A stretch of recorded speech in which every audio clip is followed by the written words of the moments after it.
Ang kwento na ito ay hango sa totoong buhay.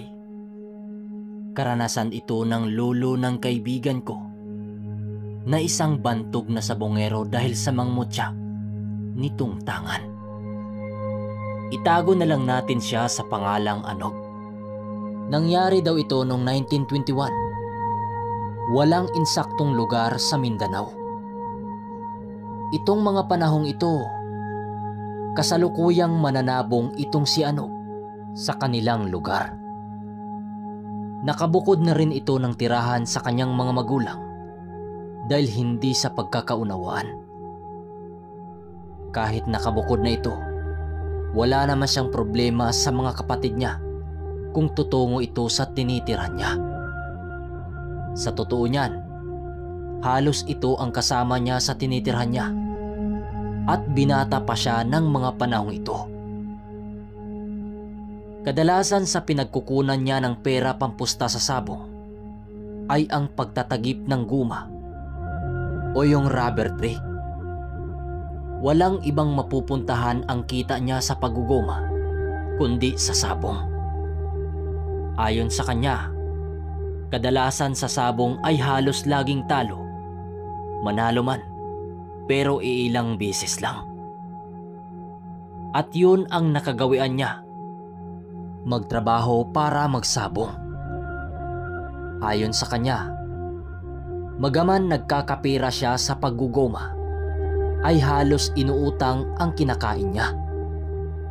Nagbabayad naman siya, kaya lang kapag nananalo siya. Minsan ang ulam niya, mantika at asin lang. Kaya naman halos lahat ng tindahan sa kanila, ayaw siyang pautangin dahil sa kanyang ginagawa. Paminsan-minsan, kung wala siyang tandang na alaga, ay bibili siya sa mga barkada niya o manghiram para isabong. Kunting description lang sa kubo nitong si Anog. Gawa ito sa kawayan na merong bubong na galing sa mga kugon. Ang pagkakarit ng gumang kahoy, kinakarita nila ang katawan ng gumang kahoy papaikot sa katawan nito. At sa ilalim nito ay nandun ang kanilang pansalok na hindi pa nakababa sa lupa. Sa bawat punong makukuhaan nila ng lagta ng gumang kahoy ay iniipon nila at yun ang ibebenta nila. Hanggang isang araw, maaga pang tumungo itong si Anog sa lugar kung saan naroon ang mga gumang kahoy na kanilang kakaritan. Meron na kasi silang nasalok noong nagdaang gabi na siyang kanilang kukuliktahin. Maaga silang umalis upang mas maaga silang matapos. Mas masakit na kasi ang sikat ng araw kapag tanghali na sila pumunta roon. Oo nga pala, ang gumang kinakarita nila ay hindi talaga sa kanila. Bali nakikisaka lang sila dito at yung nakukuha nilang dagta, ang may-ari mismo ang bibili ng kanilang nakukolekta. Pagdating nila sa lugar, naroon din ang mga kaibigan niya na kumakarit din ng gumang kahoy. Bali kasamahan niya. Naging maayos naman sila Anog sa pagkuha ng mga guma. Maaga nila itong nakolekta upang maibinta nila ito. 3 oras lamang ang lumipas ay nag-uumpisa ng salansanin ang kanilang nakolektang guma. Nang patapos na silang magsasalansan, ay nagpaalam ang ibang mga kasamahan niya. Nabantayan na muna niya ang kanilang nakolekta dahil babali sila ng pera. Tumango lang naman noon si Anog upang sumang-ayon sa nais ng kanyang kasama.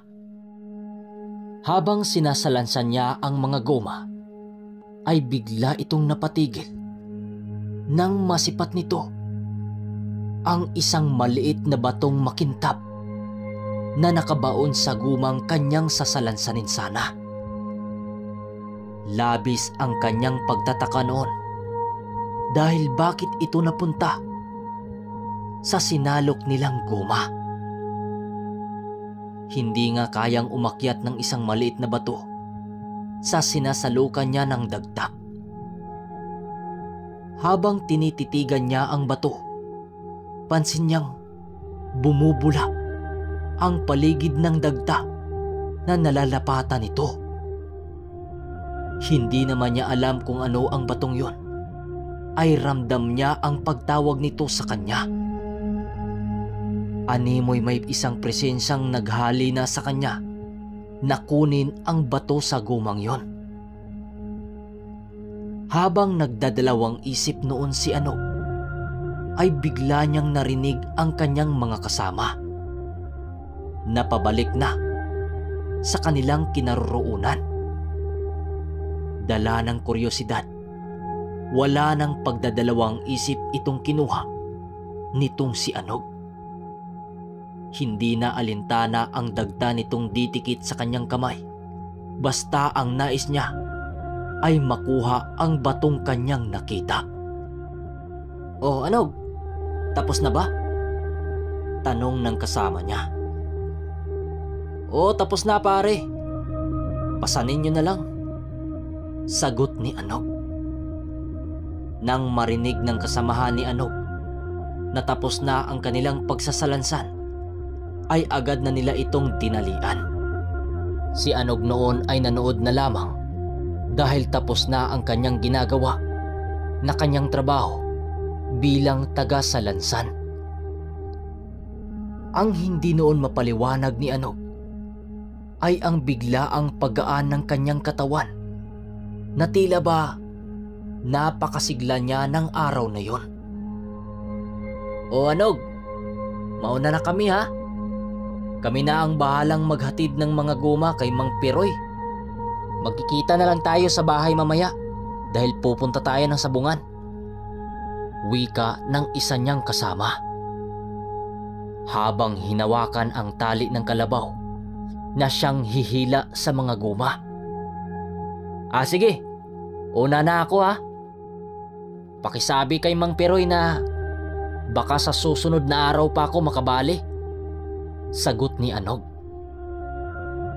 Nang makapagpaalam na siya, agad naman siyang naglakad pabalik sa kanyang kubo na kanyang tinitirhan. Habang naglalakad si Anog, hinahawak-hawakan niya ang batong kanyang nakuha. Sa paghawak niya dito, ay ramdam niya ang pag-iinit ng bato at ang pagdaloy ng mahinang kuryente sa kanyang mga kamay. Dahil sa pakiramdam na yon, ay labis itong ikinatuwa ni Anog. Pinaglalaroan niya ang bato hanggang sa makarating siya sa kanilang kubo.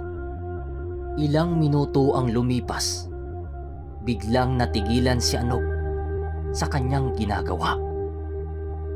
Nang masipat niya ang isang babaeng nakatayo sa dahon ng damo, hindi kalayuan sa kanyang kinaroroonan. Kumakaway-kaway ito sa kanya na para bang pinapalapit siya nito. Dahil sa matatakuting tao itong si Anog, bigla siyang kumaripas ng takbo nang masilayan niya ito. Nang makarating na siya ng kubo, agad naman siyang nagpalit ng kanyang kasuotan. Matapos niyang gawin ang mga bagay na yon, agad niyang dinukot ang kanyang tinatagong pera na nakalagay sa bulsa ng kanyang makalumang pantalon. Hinihiling niya sa mumunti niyang salapi na sana duduble ito kapag nadapo siya sa sabungan. Matapos niyang magbihis, ay agad na siyang bumaba ng kubo at kinuha ang kanyang tandang na naroon sa pinsa sa ilalim ng kanyang kubo. Habang kinukuha niya ang tandang, nag-aalangan pa siya noong ilaban ito dahil may inahin itong pinapaitlog. "Huwag kang mag-alala, ibabalik ko rin itong asawa mo kapag siswertehin sa laban," wika ni Anog sa kanyang inahing manok. At agad nang nagtungo sa bahay ng kaibigan niya. Pagdating niya sa bahay ng kaibigan niya, nasipat niyang naroon na ang mga kaibigan niya na nag-aantay sa kanya sa bahay na yon. Lahat ng mga ito ay may dalang mga panabong ng mga oras na yon.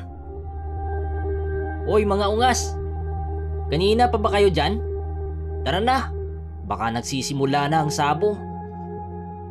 Wika niya nang matapat siya sa may balkonahe kung saan nag-iinuman ang mga ito ng tuba.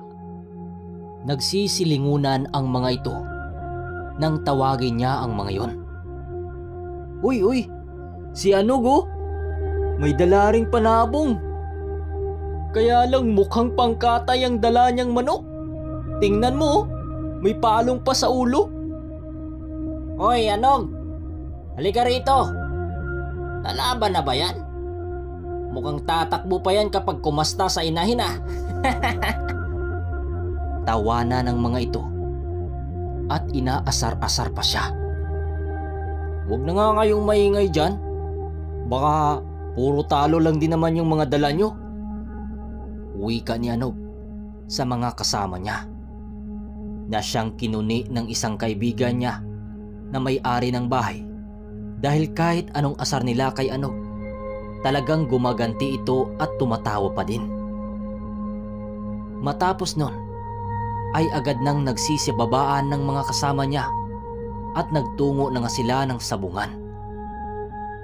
Bali 5 silang tutungo doon na mayroong tag-iisang manok.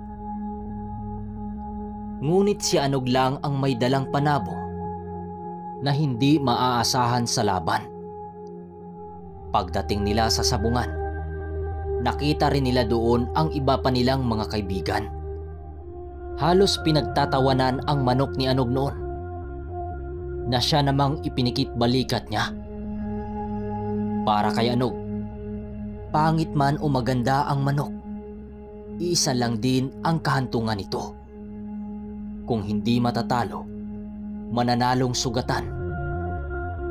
Nagsisimula na ang mga sultada nung makarating sila. Ilang minuto pa ay sunod-sunod na ang pagpasok ng mga kaibigan niya doon sa ruweda. Nagkakaroon na kasi ng patad ang mga manok nito at tanging manok lang niya ang hindi pa nailaban. Bagaman sa mga kaibigan niya ang mga manok na lumaban, hindi pa rin siya pumupusta. Itong si Anog kasi, magamat isa siyang sabongero, hindi siya pumupusta sa ibang manok. Pumupusta lang ito kapag sarili na niyang manok ang lalaban. Ngunit sa 4 na mga manok ng mga kaibigan niya, ang 3 dito ay talo at natabla pa yung isa. Matapos matalo ang mga kaibigan niya, ibinuntong na lang ng mga ito ang kanilang pagkadismaya sa inuman. Habang nag-iinuman ang mga kaibigan niya, tanging si Anog lang ang hindi umiinom ng alak. Hanggang sa maya-maya pa, nagdesisyon na itong si Anog na hahanapan niya ng katapat ang kanyang panabong.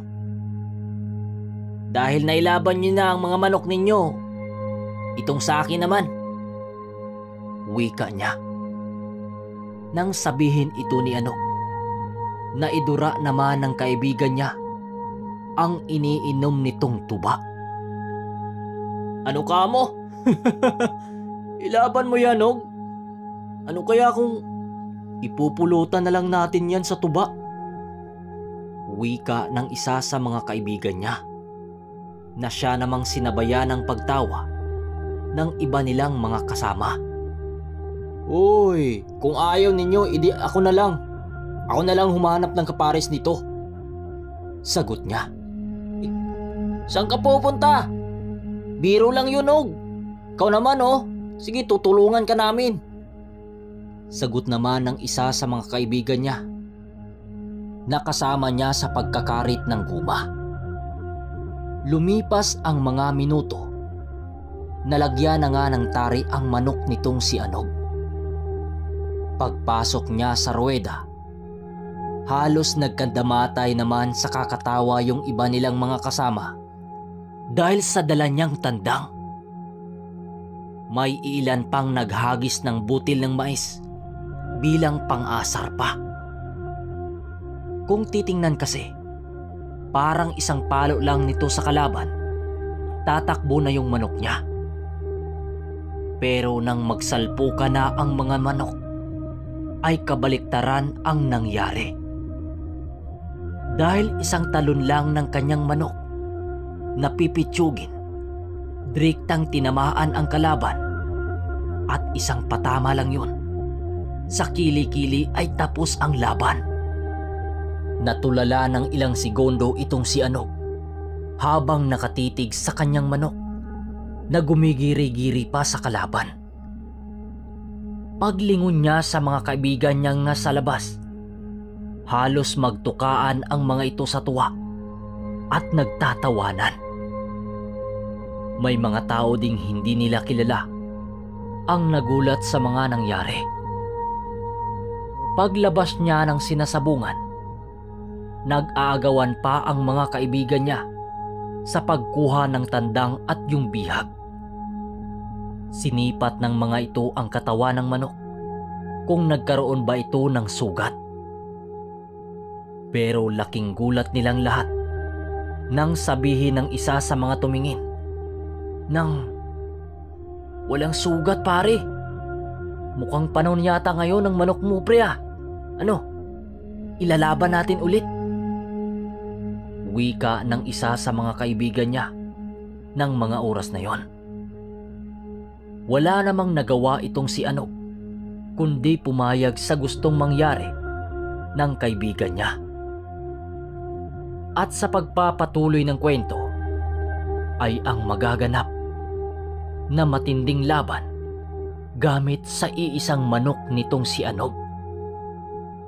So mga kapinondong baryo, hanggang dito na lang ang ating kwento. Sa mga gustong magpa-shoutout dyan, comment nyo sa baba.